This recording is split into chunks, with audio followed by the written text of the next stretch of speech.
Okay, hey guys, we're back, and first of all, happy Valentine's Day. We're actually shooting on Valentine's Day, so I hope you got some love. I want to talk a little bit about what we do on this front entry. We talked about before, the house is a little bit on the traditional side, and the clients wanted to make it a little bit more modern, not super modern, but sort of transitional. So we've got a single door with two side lights, and the side lights have this kind of leaded glass panels, which is very traditional.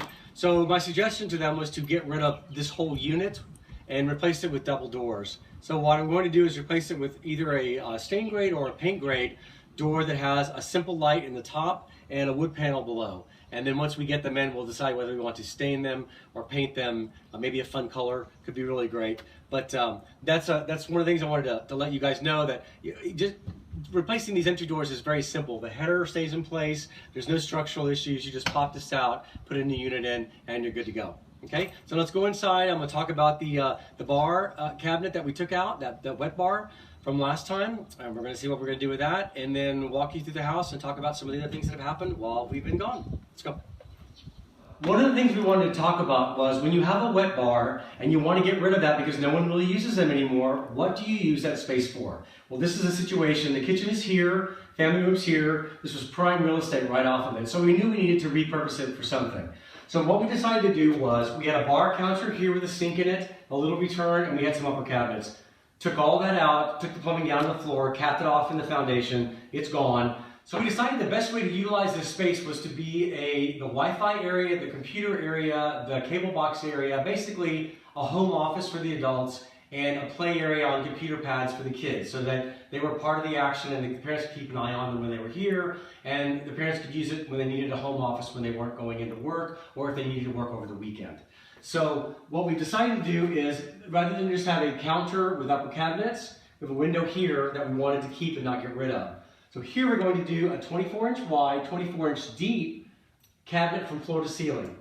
Opens on top. It's got plenty of depth and space for a printer, for any kind of equipment that you need to put in here to store paper and all that good stuff up top. Down below we're doing drawers that can be used for files, that can be used for construction paper if you want it to be the hobby area for the kids. You can put a lot of different things there. Then we're doing a counter, a desk counter height off of that. And we're doing a bank of drawers over here for pens and pencils and tape and all the other good stuff that you need to have. This is going to work very well. And we're also going to house the Wi-Fi, the Ethernet, as much of that stuff as we can here, and just have everything in the house feed off this. It seemed to be a really functional, efficient, and it's going to be beautiful because it's going to be the same cabinetry as we're using in the kitchen. So we'll visually expand this entire space. One of the things we did was we did not put upper cabinets here intentionally, so we had this full wall space, because the boys wanted to have an area to put kids' projects up on the wall, to put kids' pictures, family pictures, that sort of thing. So this could be constantly in motion. Kids come home with a ribbon, kids come home with a painting, kids come home with a project from school. It's a great place to post it. It's sort of like the trophy wall. And I love that idea, and I thought that was great. So hope you like it, hope it works for you, and let's go.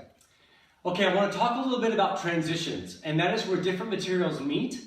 And how exactly do we solve those connections? We want to make sure they're clean and they're seamless. So one of the situations I have is, this was the maple flooring that was existing in the family room and the hallways to the back of the house. The rest of the house, the living room, dining room, was all carpeting. So what we decided to do is we're taking all the carpet out of the house. The question is, how do we make that all seamlessly go together now? So when they add that, luckily, the homeowners had a box of the original flooring that the homeowners had left for them, which was great. So we had manufacturer, we had stock numbers, we had everything we needed to look it up online and actually find more of the same supply. Now this is what the material looks like. It comes in. You never know if it's the new is going to match the old. In this case, we were quite lucky because it's a very good match. This is one of the situations that we had left over from taking the walls out of the kitchen. This was a hallway. When this wall came out, we're now left with a clean edge. How do we deal with the kitchen and all the rest of these floors? And it used to stop here, and the carpet took over. So we've got a transition bar that has to come out. So one of the things we're going to do is I'm going to have the contractor, you could see, follow these pieces back, and you can see where we have a seam. So what he's going to do is take out these small pieces, and he will finger in the new sections so that we can blend this floor into all the rest of the new wood floor. And then on the side, he'll take these small pieces out, and we'll add a new piece on, and we'll just continue running this all the way through the kitchen until we get over to the pantry area. So this is one good way that you can solve transitions of different materials.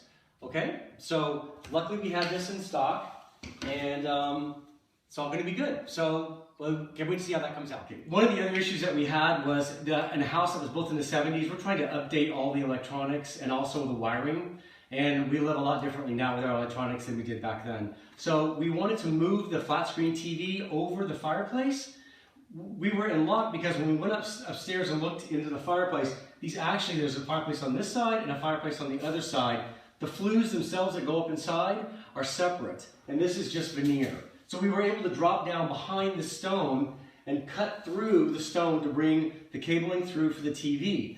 What we decided is we're going to do one of these large TV mounts. So it's going to be mounted right here, and then we'll put our large flat screen TV right onto this. So our contractor was great. He was able to snake it down on that side, pull it through. We've pulled extra wiring to this corner because we're going to put the cable box up on top here so that everything is localized right here for this TV, and they can use it mostly for the kids or for whatever in their family room. So we were very fortunate to be able to get down behind this and pull this out. But it's going to be very clean, very seamless, very few wires. So score on that one. Okay, it's time to wrap up this episode of Design Daddy. We had some great information transfer today, how to deal with transitions, wiring when you have to update a home, what to do with a crazy wet bar or an area that has no longer serves its purpose and make it into something that's wonderful, that serves you and your family.